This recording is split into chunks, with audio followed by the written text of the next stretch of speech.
좋은 뉴스가 쌓인다. 뉴스테이블.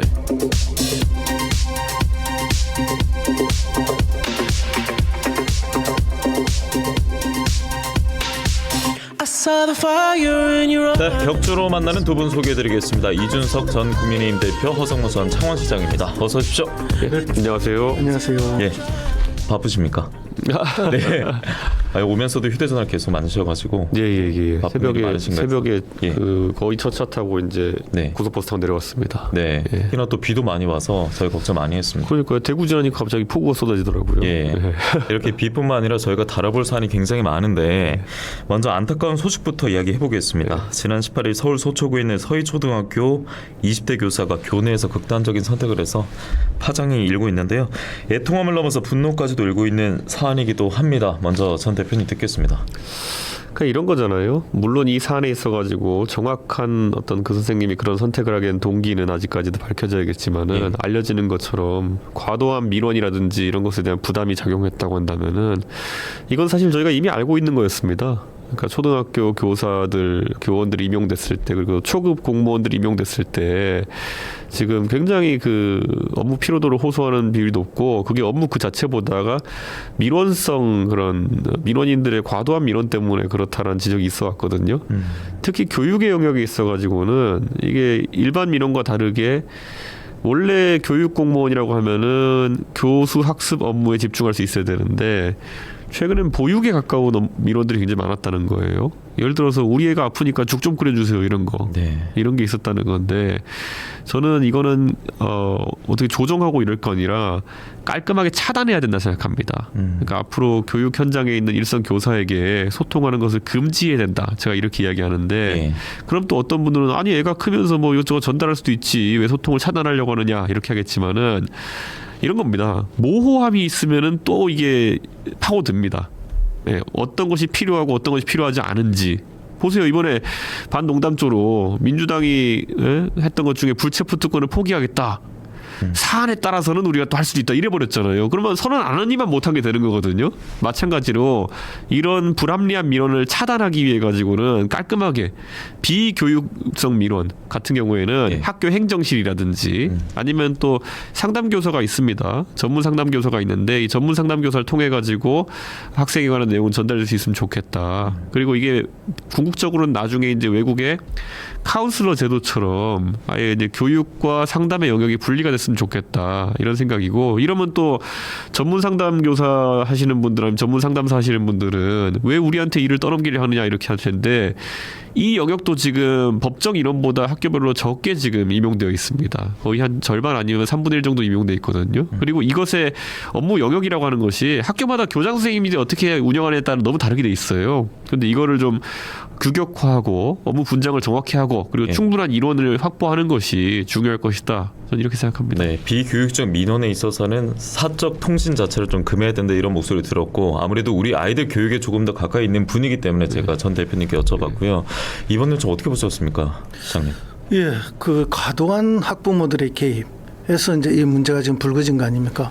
예를 들면 우리가 이제 전순신 아들 학폭, 이동관 아들 학폭 때도 부모들의 과도한 개입인데 그 부모들이 어떤 부모들인가 하면 사회적 지위가 높고 힘센 권력을 가진 분들 이런 분들이 과도하게 개입하면서 선생님들을 굉장히 힘들게 만드는 과정들을 잘 본 거죠.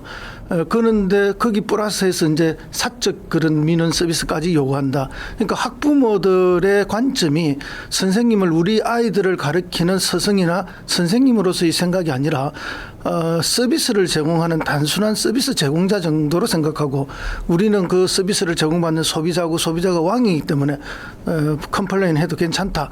이런 이제 잘못된 태도나 관행들이 지금 계속 이어져 오는 것이죠. 그래서 그걸 확실하게 차단해주는 제도화가 필요하다. 그럼 어느 선에서 확실하게 차단할 것인가 하는 것은 교권 확보를 위한 사회적 합의나 공감대 형성이 돼야 되죠. 그걸 통해서 제도화해야 된다.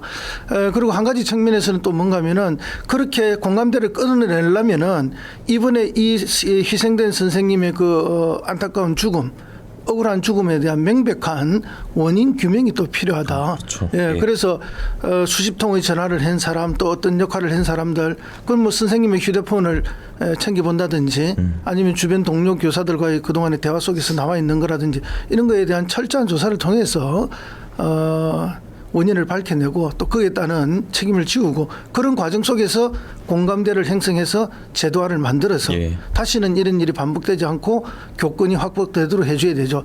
지금 진단을 잘못하면은 엉뚱한 처방을 내리게 됐습니다. 어떤 곳에서는 학생 인권 조례 때문에 교권이 무너졌다고 하는데 학부모들의 과도한 이런 개입이 학생 인권 조례 때문에 일어나는 게 아니거든요. 네. 예, 그렇기 때문에 교권의 중요성과 학생 인권의 중요성이 결코 대립되거나 제로섬적이지 않다. 함께 갈 수 있는 것이다. 그런 측면에서 이야기해야 되고요. 선생님들이 이야기를 잘 들어야 돼요. 예. 선생님들이 현장에서 지금 이런 이야기를 한다는 거거든요. 우리는 아이들을 때릴 생각이 전혀 없다. 때리고 싶지도 않다. 우리는 단지 우리가 아이들을 가르치는 데 있어서 안전한 환경 속에서 가르치고 싶을 뿐이다. 라는 현장 교사들, 선생님들의 말씀을 잘 듣고 반영하는 것이 좋은 해결책의 지름길이다 이렇게 봅니다. 네. 그러니까 저는 지금 보면은 현장에서 나오는 목소리들을 이 지금 정부나 아니면 집권 여당이 제대로 반영하고 있는지 의문인 게 아까 허 시장님 말씀하신 것처럼 지금 교사 초임하시는 분들 같은 경우에는 뭐 25살 만약에 27살 이런 분들이야 치면은 이분들부터가 체벌을 경험한 세대가 아니에요. 그건 지금 와가지고 교권 추락이다 이 네 글자를 단순히 그냥 체벌을 다시 살려야 된다. 근데 체벌을 그럼 없앤 것이 그러면 학생 인권 조례냐 뭐 이렇게 가는 거거든요. 예. 근데 이건 팩트도 틀렸고요. 학생 인권 조례 때문에 체벌이 없어진 게 아니라 그냥 법으로 금지되어 있습니다. 이거는 시행령으로 금지되어 있는 것이고 이런 겁니다. 여기서 아주 이제 어르신들이 옛날에 본인들이 살 때 그 논리, 좀 맞으면 학생들이 집중하고 이렇게 하더라. 이 논리를 만약 받아들일 거면요, 이 논리는 학생에 국한될 이유가 없습니다. 직장에서 회사원도 패야죠 그러면은. 예, 그럼 일을 더 잘한다는 논리를 받아들여야죠 그러면은. 근데 저는 이걸 안 받아들일 거면은 왜 학생들만 때려야 되느냐에 대해 가지고 아무도 답을 못 할 거다 이런 생각이 들고 예. 우리가 이런 게 있습니다. 그러니까 제가 봤을 때는 우리가 이런 것에 대해 대안을 찾을 때 A냐 B냐 앞쪽 어디 방향 속에서 왼쪽이냐 오른쪽이냐 정도를 선택하는 것은 가능하겠지만은 뒤로 가가지고 다시 애들을 두들겨 팬다 이게 답이다라고 하는 것은 지금 보수가 굉장히 고리타분해 보이는 모습으로 갈 수 있는데 지금 딱 보면 이 교육에 대한 사안이고 분명히 아까 허 시장님 지적하신 것처럼 문제의 지금 주체가 되고 있는 거는 지금 학부모들의 과도한 민원에 대한 것인데 오히려 학생을 갑자기 팬다든지 뭐 이상한 방향으로 간다든지 아니면은 뭐 종북 주사파란 단어가 여기 등장할 줄 꿈에도 몰랐습니다만은 네, 저는 이게 지금 이거 듣고 흥분하시는 분들이 있습니다. 예를 들어 무슨 사안마다 보면은 꼭 종북 주사파 때문에 그렇고 뭐 문재인 때문에 그렇고 이러면 좋아하시는 분들이 있거든요. 이분들 바라보고 정치하면 안 돼요. 이거는. 예. 맞습니다. 이분들한테는요 옛날에 우리 이런 게 있잖아요. 노무현 대통령이 인기가 좀 없을 때 가가지고 돌뿌리에 걸려 넘어져 노무현 때문이다라는 말이 유행했다라는 말이 있지만은 그게 우스갯소리지 진짜 그러면 안 되는 거거든요. 그게 지금도 보시면은 그러면 문재인 대통령이나 아니면은 뭐 실체가 있는지 모르겠습니다. 그들이 말하는 종북 주사파의 모든 걸 뒤집어 씌우면은 방이 어질러졌을 때 매번 이불로 덮고 나오는 느낌인 거예요. 실제 문제가 해결이 안 돼요. 그러니까 예. 그 사이에 또 이런 안타까운 일들이 발생하는 것이고 저는 제발 좀 정부 여당이 좀 진지했으면 좋겠습니다. 이런 문제에 대해서는. 네, 알겠습니다. 요즘 뭐 거의 기승전 문이기 때문에 예, 저희가 관련 얘기 좀 해봤었고 네. 두 분 다 좀 제도화가 필요하다는 말씀도 해주셨고요. 저희가 아무래도 정확하게 진단하고 어떤 것이 환부인지 확인하기 위해서는 또 교육 현장의 목소리 잘 들어야 되지 않겠습니까? 그렇습니다. 그래서 저희가 내일 뉴스파다에서 교육 현장 관련자들 초대해서 이야기 나눌 예정이니까 시청자 여러분들께서도 많은 관심 보내주시기 바랍니다. 자, 다음 이야기가 그 김건희 여사 일가 소식인데 일단은 서울 양평 고속도로에서 대통령 장모 2심 판결로 이어졌습니다. 350억 원대 은행 잔고 증명서 위조 혐의로 기소된 윤 대통령의 장모 최은순 씨가 항소심에서도 징역 1년형 선고받고 법정 구속됐습니다. 민주당의 고민정 최고위원은 장제원 의원이 쏘아올린 공이다 뭐 이렇게 표현하기도 했던데요. 예, 어떻게 보셨습니까? 뭐 장제원 의원이 쏘아 올리지 않아도 피해자들 있죠. 같이 동업을 하면서 수십억을 손해본 피해자들이 있습니다. 그렇기 때문에 그분들이 계속 문제 제기를 했고 그렇기 때문에 이제 반드시 이게 사법적인 판단을 받을 수밖에 없는 상황이었습니다. 그러나 이제 검찰총장 청문회에 장제원 의원이 이제 정확하게 지적을 했던 것이죠. 그리고 이제 그 장모님께서 그 상대 이해관계자들한테 내 사이가 검사다 하는 이런 주장을 하면서 실제 그 명함도 보여주면서 억압을 했던 그런 증거들이 곳곳에서 나오고 있는 것으로 알고 있습니다. 예. 그렇기 때문에 대통령도 이 책임에서 벗어나기는 매우 어렵습니다.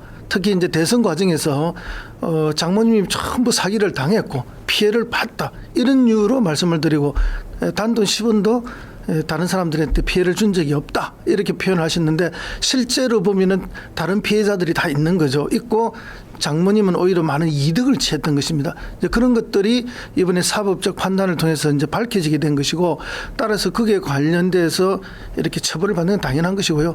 궁극적으로는 대통령실도 이 부분에 대해서 사과나 언급이 있어야 될 줄 믿습니다. 근데 아직까지 구체적인 언급은 없지 않습니까? 예, 뭐 불리하면 대통령께서는요? 언급이 없습니다. 없었던 일처럼 늘 그렇게 대응을 하시는데 예. 어쨌든 이제 야당 입장에서도 보면은 이재명 대표가 그 대선 때 후보 토론을 하면서 누구를 잘 모른다라고 말을 해서 지금 선거법 위반으로 재판을 받고 있는 상황 아닙니까? 그렇다면은 그 비중을 따져보면은 이거는 또 더 큰 문제거든요. 거의 비슷한 문제거나 그런 의미에서 보면은 야당의 대응도 있을 것으로 예상이 됩니다. 예, 어떻게 보셨습니까?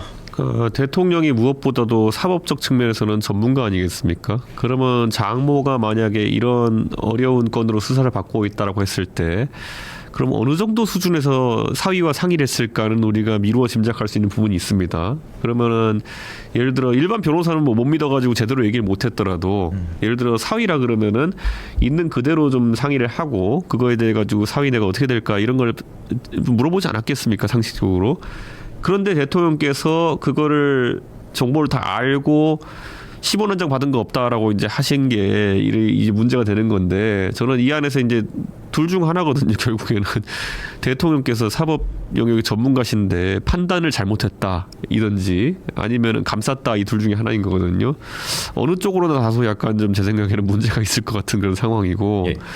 저는 이런 게 있습니다. 저는 뭐 장모의 혐의라는 거는 사실 1심 때도 징역 1년이 나왔어요. 그렇죠. 네, 근데 이번에 좀 다소 놀랐던 거는 법정 구속이 됐기 때문이거든요. 네네. 근데 이거야 뭐 그냥 사법부의 판단이니까 존중하고 많은 분들이 의아했던 건 아마 법정 구속이 된 이후에 그 장모 최은순 씨의 반응이었을 겁니다. 예, 본인이 이렇게 될 줄 몰랐다라고 하는 반응과 더불어서 혼란을 좀 일으켰다고. 네, 그리고 사실 좀 보면은 모양이 안 좋았던 네. 그런 형태로 이제 진행이 돼가지고 저는 그런 부분은 앞으로 굉장히 그 지지율이나 이런 것에 악재로 작용할 것이다. 저는 이렇게 판단합니다. 네. 아니 원래 예정돼 있었던 일이었습니까? 뭔가 뉴스로 그 전에 보도가 없다가 갑자기 지난 주말에 이제 2심 판결이 나왔다는 게 있었고 또 일각에서는 1년이면 너무 적은 거 아니냐 몇백억대 일인데 이런 얘기도 있던데요. 그렇죠. 그 저지른 범죄 사실에 비해서 처벌 형량이 너무 가볍다. 그래서 오히려 뭐 재판부가 뭐 짠 건 아니지만 예. 1년 정도로 해서 중간에 또 뭐 특사가 되고 이렇게 나오는 이런 시나리오가 있는 것은 아닌가 하면서 이제 재판부조차도 처음에는 굉장히 재판부 사법부가 살아있다 이렇게 말했다가 오히려 이게 이제 너무 경하다 이렇게 비판도 나오고 하는데 사실은 그 이전에 다른 건 재판이 있었죠. 예를 들어서 요양병원인가 하면서 의료보험공단으로부터 돈을 받아냈던 그 부분에 있어서의 처벌은 2심에서 대법원에 가서 무죄가 되고 이렇게 됐지 않습니까? 그때 이제 판단할 때 이런 이야기가 나왔어요. 검찰이 유죄를 입증하는데 최선을 안 했기 때문에 노력을 안 했기 때문에 뭐 처벌할 수가 없어서 무죄를 했다 이렇게 이야기가 나왔죠. 그러나 이번 사건에서는 명백한 증거들이 있었던 거죠. 위조했던 증거가 있고 또 피해자들이 있고 이랬기 때문에 유죄가 다 예상되었습니다. 그런데 이제 뭐 대통령이 압력을 넣지 않았겠느냐 하는 이런 예단 때문에 이번에도 또 무죄가 나오지 않을까 하는 그런 생각을 했는데 사실상 이번에는 법원도 무죄로 내보내주기는 너무나 어려웠던 것이 아닌가. 예. 그래서 당연한 결과였다 이렇게 봅니다. 저는 근데 약간 우려스러운 게 이런 것들이 이제 사실 뭐 아까 말했듯이 판결은 1심과 달라진 게 없지만 어쨌든 법정 구속이라는 새로운 전환점이 생겨가지고 사실 이 장모에 대한 부분이 이 건도 사실 보면은 뭐 이쪽 집에 연계되는 웬만한 것들은 다 부동산 관련 건들입니다. 그렇네요. 예, 예. 그러다 보니까 뭐 아니면 사업을 하면 사업상의 어떤 이득을 취하기 위해서 했던 거라든지 그러다 보니까 과거에 있었던 이 일에 대해서 판단이 이렇게 하나씩 나오기 시작하면은 지금 다른 논란들이 진행되고 있는 거에 대해 가지고 사실은 아직까지 명확하게 밝혀지지 않았지만은 그래도 국민들은 한쪽 방향성을 가지고 이제 생각할 수밖에 없다는 거죠. 그렇기 때문에 이게 아마 총선을 앞두고 상당한 악재가 될 것이고 특히나 이제 12월 달에 특검법 처리가 되게 될 때 그때 이제 50억 클럽과 그다음에 그 도이치모터스나 이런 것들 관련해서 특검이 진행되지 않겠습니까? 근데 특검법을 패스트트랙에 태워놨는데 패스트트랙의 마지막에 본회의 올리기 전에 수정안을 내서 통과시킬 수 있습니다. 그러면은 특검의 활동 범위에 아마 이런 것들을 넣자는 얘기, 양평 고속도로 건이나 이런 걸 넣자는 얘기가 뭐 당연히 나올 거고요, 제 생각에는. 예. 그랬을 때 그 특검이 보통 차리는데 한 2달 줍니다. 한 2달쯤 차리면 2월달 되고 그러면 4월 10일 총선이거든요.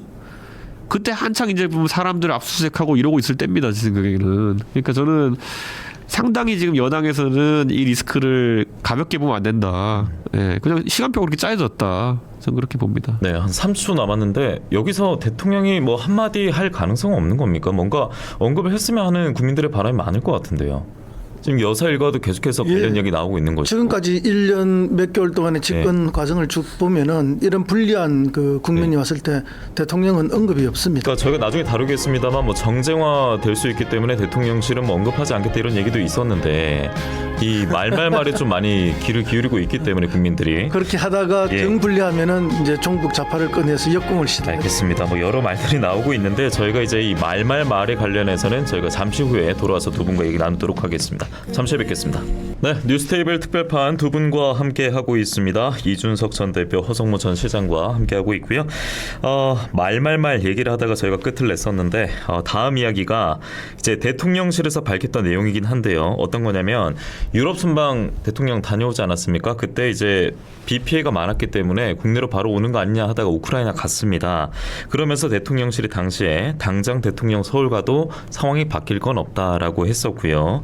그리고 이제 우크라이나 방문 이후에 돌아와서 경북 예천에 피해 현장 갔었는데 산사태 이제 그 이후에 보고 지금까지 살면서 이런 거 처음 봤다라는 식으로 구경꾼 합법이라는 비판도 있었고 제대로 보고를 받은 거 맞냐, 우크라이나 방문할 때 보고 제대로 받았다고 하던데 제대로 받은 게 맞냐, 뭐 이런 비판적인 시각도 많았습니다.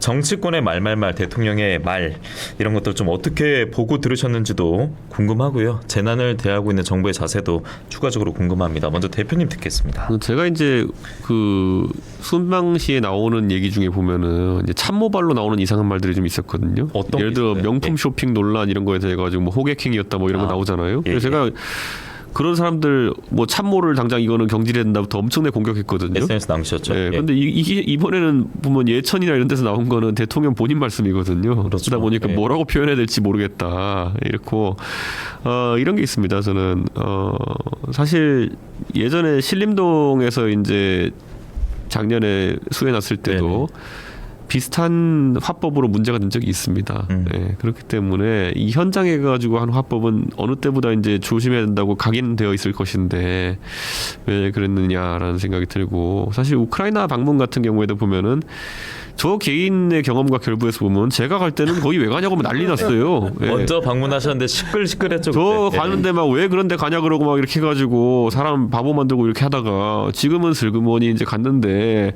약간 이런 거거든요. 제가 굳이 이제 한국 전쟁이랑 비교하자 그러면은 제가 갔을 때는 이제 전쟁이 한창이었을 때, 그러니까 결국에는 우리로 치면은 북한이 밀고 내려와가지고 이제 인천 상륙작전 할 때쯤 이제 간 거고, 지금은 전선이 교착 상태에 있는 때거든요. 그러니까 오히려 우크라이나 입장에서는 본인들의 전쟁 수행에 대한 지지를 보이기 위해서는 좀 활발하게 전쟁이 진행되고 있을 때 가는 게 훨씬 더 중요했을 텐데 그때는 가면 안 된다 그러고, 지금은 오히려 우크라이나 입장에 봤을 때는 야 이제 다 이제 소강 상태인데 휴전할까 말까 이러고 있는 상태인데 이렇게 볼 수도 있는 거거든요. 근데 이번 비 피해처럼 그때도 우크라이나 가는 것보다 더 현안이 있었습니까? 조금 현안이 있었어요. 아니 저는 가셨을 당 때? 대표인데 그런 건 그런 게 아니고. 없었죠. 예. 근데 이번에는 보면은 또 뭐가 있냐면은 당정이 의견이 소통이 된다는 식으로 계속 얘기하는데 전혀 안 됐다고 저는 의심할 수밖에 없는 게, 당 대표랑 대통령이 동시에 해외 출장을 가는 경우는 없습니다. 네, 그거는 제가 그냥 단적으로 그냥 단호하게 말씀드리면은 김기현 대표 미국 갔었죠. 예. 김기현 대표가 미국 가는 일정을 대통령 이전에 잡았던 이후에 잡았던지 간에 그럼 당대표가 취소를 해야 되는 거거든요. 근데 그런 적극적인 소통도 없다는 겁니다. 그렇기 때문에 저는 우크라이나 방문이나 리투아니아 방문도 그러면 거꾸로 이제 김기현 대표가 결정을 한 이후에 결정했을 것이다 라는 생각이 들거든요. 왜냐하면 이 전에 결정했으면 김기현 대표가 그 뒤에 잡았겠죠. 그런데 이제 이 후에 잡았기 때문에 급하게 잡은 일정들이었다. 그래서 이런 문제가 좀 생기지 않았나 이런 생각도 합니다. 네, 그러면서 국내에 있었던 총리는 어떤 걸 했느냐 이런 얘기도 있기도 했었는데요. 맞습니다. 네. 총리도 존재감이 거의 없죠. 그래서 그 이전 정부의 총리들이 재해에 신속하게 대처하고 또 재해 현장에서 그야말로 진을 치고 문제 해결을 할 때까지 있었던 그런 모습과 너무 대비가 돼서 지금 총리에 대한 신뢰가 거의 다 무너졌습니다. 그런데 이제 대통령이 그럼 왜 이런 태도를 재해를 바라보는 태도가 나오는가 하면 흔히 우리가 그런 말 많이 하잖아요. 이 존재가 의식을 규정한다.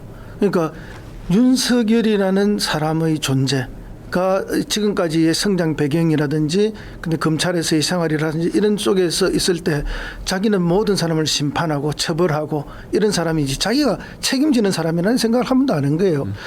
그런 속에 있고 그런 서민들의 삶을 잘 알지 못하고 이러다 보니까 정말 국민 정서나 서민들과의 동떨어진 대화나 화법이 많이 튀어나올 수밖에 없다. 그러다 보니까 국민들의 상처에 이 뭔가 따뜻한 위로나 치유가 아니라 상처에 그냥 소금을 뿌려대는 이런 방식의 화법이 나오고 있다. 좀 전에 우리 대표께서 말씀하신 것처럼 작년에 퇴근할 때 퇴근하고 있는데 물이 차오르던데 이러면서 그냥 집에 가버리는 거예요. 그게 그분의 의식이거든요. 만약에 그분의 의식이 내가 이것을 책임져야 되는 사람이다. 그러면 차를 돌려서 재난본부로 가든지 대통령실에 가서 진두지휘를 해야 되는데 전혀 그런 의식이 없는 거죠. 뿐만 아니라 사망자가 생겼던 그 반지하에 가서는 여기서 죽었단 말이지. 마치 현장 검증하러 오는 검사처럼 이렇게 답을 하는 거죠. 그 죽음에 대한 애절한 공감이나 슬픔을 표하는 게 아니죠. 그다음에 이태원 참사 때도 마찬가지 아닙니까? 현장에 가서 압사되고 내진탕으로 죽어서 이렇게 되는 거예요. 이제 이런 것들이 정말 우리 국민들의 아픔을 감사하고 또 위로하는 것이 아니라 그 상처에 소금을 뿌리는 행태로 나오고 있어서 국민들이 이 정권에 대해서 굉장히 이렇게 이제 폭발 직전에 불만들을 갖게 되는 거죠. 그러니까 이런 대목에서 김기현 대표가 박수 유도했던 이런 것도 당연히 시선이 골 수가 없겠네요. 예, 김기현 대표가 박수를 유도한 게 아니고 김기현 대표가 그 수해 피해자들 앞에서 뭐 이런저런 이야기를 하니까 그 옆에 있던 전진석 전 대표가 박수 주세요 이렇게 박수를 유도했죠. 그 처참한 피해자들 앞에서 박수를 치라고 말한다는 게 그게 있을 수 있는 일인가요? 저는 이제 대통령께서 취임 초기에 결국에는 도어 스태핑이라고 그렇게 하면서 할 때는 그렇죠. 본인이 자신감이 있었기 때문에 한 걸 겁니다. 근데 이제 그걸 안 하고 벽 둘러치고 이렇게 했을 때는 메시지에 대한 자신감을 상당 부분 상실한 겁니다. 근데 그러면은 그랬을 때 그것을 보완하기 위해 가지고 이제 공보 라인이나 이런 것들이 그 용산에 잘 구축돼 있어야 되는데 잘 보시면은 아마 김은혜 수석 같은 경우에는 예전에 김종인 체제에서도 이준석 체제에서도 역할을 했던 분입니다. 당에서. 근데 그분이 그러니까 기술적인 역량은 있는 분이에요. 그런데 결국에는 그분이 어떤 메시지를 처음에 몇 개 냈을 때 거기도 굉장히 위축되는 상황들이 있었던 겁니다. 그게 잘 아는 바이든 날리면 같은 거죠. 그러니까 이런 상황이 이제 강제되다 보니까 대통령도 위축돼가지고 본인 메시지가 잘 안 나오고 그런데 가끔 다 흘리는 것들은 이제 그런 것들이 나오는 거고 그다음에 공보 라인도 자기들이 뭔가 이걸 창의적으로 풀어나갈 권한도 없을 뿐더러 그럴 자신감도 없고 그래야 될 이유도 없는 겁니다. 예, 오히려 가만히 있으면서 차라리 욕이나 안 먹고 말지 뭐 했는데 나중에 난 뒤집어 씌우면 어떠나 이런 이제 불안감이 생기니까 제가 봤을 땐 지금 나오는 흘러나오는 메시지들이 공보 라인을 통해서 나오는 게 아닐 겁니다. 예를 들어서 뭐 호객당했다 이런 거 있지 않습니까? 네네.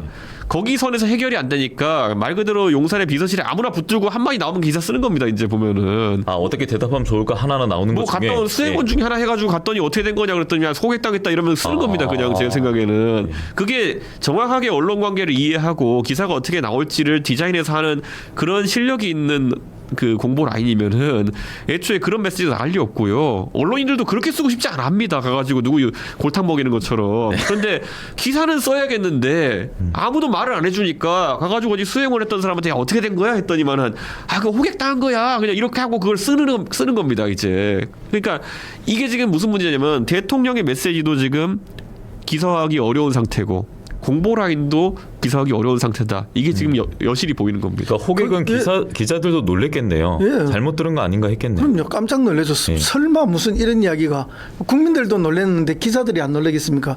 근데 여기서 이제 하나 더 나아간 게 뭔가 하면은 대통령실이나 대통령실의 공보 라인도 그런데 이제 이게 뭔가 일이 벌어지고 나면은 그걸 변명해주는 집권 여당의 태도에서 더 큰 문제가 생기는 거죠.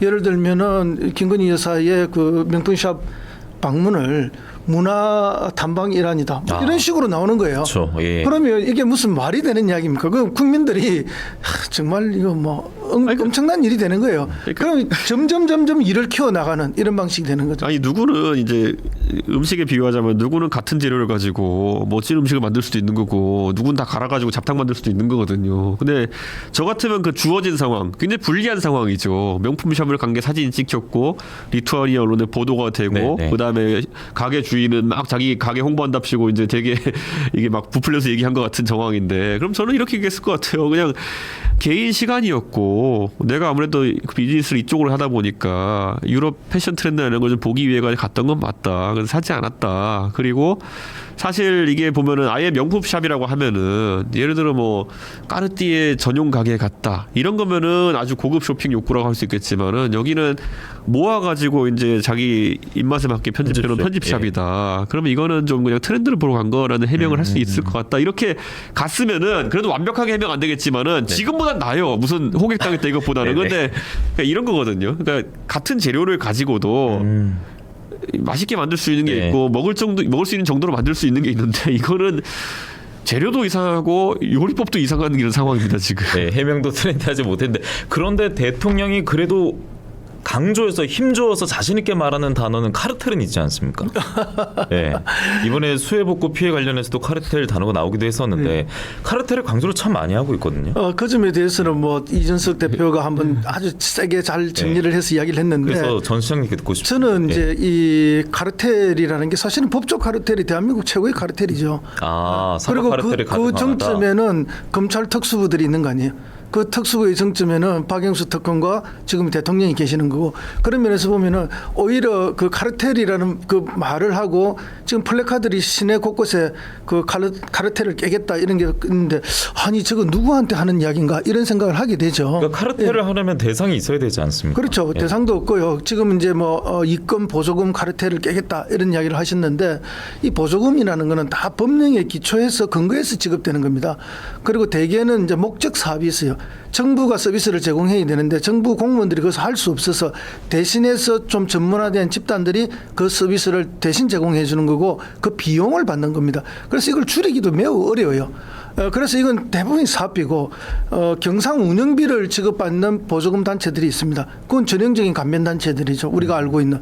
그런데 과연 그런 단체들의 경상 운영비를 자를 수 있나요? 자르면은 당장 대통령실 앞에 와서 난리가 날 텐데요. 그리고 현 정권을 떠받쳐주는 실질 세력이고 얼마 전에 그 자유총연맹 가서 대통령이 그렇게 연설하지 않았습니까? 그런 단체들이거든요.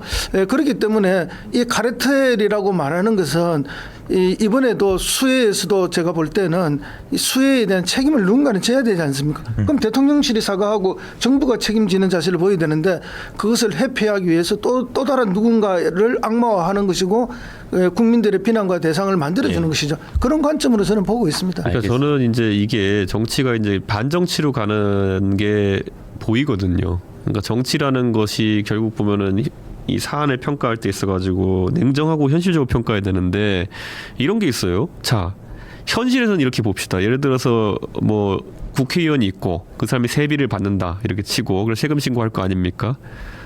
그러면 이제 우리 현실에서 이제 자영업 하시는 분들 중에 뭐는 세무 신고를 뭐 성실하게 하는 분도 있겠지만은 비용 처리 좀 유리하게 하시는 분도 있을 거 아닙니까? 예. 근데 역으로 가가지고 이제 거꾸로 그분들이 이제 앉아가지고 식당에서 야 정치인 그놈들 다 도둑놈이야 어? 이렇게 이해하시는 게 그게 정치적 구호지 실제랑은 크게 관계가 없는 걸 수도 있거든요. 그런 측면에서는. 근데 대통령이 그거를 본인의 통치언어로 쓰기 시작하면 약간 꼬이는 겁니다. 예를 들어서 대통령은 정부의 수장이기 때문에 아까 말했던 것처럼 정부의 여러 일에 대해서 책임을 지는 존재거든요. 근데 거꾸로 무슨 일이 발생했을 때 대통령이 정부를 질타하는 모습이 자꾸 나온다. 그럼 이건 약간 반정치거든요. 그리고 이거는 그냥 국민들 듣기 좋으라고 하는 얘기지 실제 문제를 해결할 수 있는 방향이 아니거든요. 근데 지금 이제 그런 것들 예를 들어 이번에도 수해났을 때 보니까 처음에 국무조정실에서 들어가가지고 충북 경찰 이제 청주 경찰 중에 누가 이제 허위 보고를 했다 뭐 이런 것부터 또 이제 얘기하기 시작하더라고요. 근데 이번에 충북 경찰청이 얼마나 답답하면 자기들이 블랙박스를 다 공개했습니다. 순찰차 돌아다니는 거를. 근데 제가 봤는데 1분도 안 놀던데요? 제가 봤을 때는. 근데 이분들이 뭐라고 이분들한테 뒤집어 씌우려고 했던 건지가 저는 약간 의문스럽고 이런 게 계속 나오면 좀 곤란합니다. 그러니까 책임을 지는 발언이 나와야 될 시점에 오히려 누군가 질타하는 모습이 나오고 그렇죠.